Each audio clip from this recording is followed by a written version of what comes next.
Hello ସାଙ୍ଗମାନେ, ଆଉ ଗୋଟେ ନୂଆ ବ୍ଲଗ୍କୁ ଆପଣମାନଙ୍କୁ ସ୍ୱାଗତ।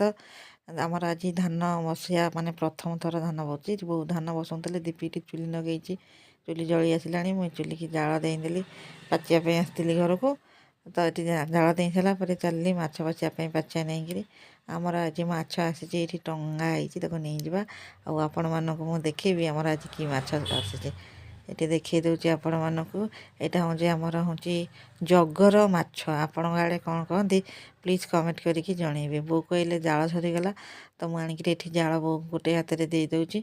ଗୋଟେ ହାତରେ ଆଇଁଷ ହେଇଛି ଯେହେତୁ ମାଛ ଧୋଇନି, ତ ମାଛ ଧୋଇକି ଆଣିକିରି ମୁଁ ଏଠି ଦୀପିକି ମାଛ ଦେଇଦେଲି। ଆଉ ଏଇଟା ମାଛର କ'ଣ ପ୍ଲିଜ୍ କମେଣ୍ଟ କରିକିରି ଜଣେଇବେ। ଏଠି ଦୀପି ତାର ସଜାଡ଼ିକି ଥୋଇଛି ରୋଷେଇ କରିବା ବୋଲି। ମୁଁ କହୁଛି କି ଗୋଟା ଗୋଟା ମାଛ ଗୁଡ଼ାକ ବାଛିଛ, ଦିଖଣ୍ଡ ହେଇନି। ତ ଚାଲିଲି ବୋଉଙ୍କ ସାଙ୍ଗରେ ଟିକେ ଆଉ ଧାନ କାମ ସାରି ମୁଁ ଏଠି ଆସିକିରି ଖାଇଲି। ମୁଁ କହିଲି ଟିକେ ଭିଡ଼ିଓ ବନେଇଦେବା।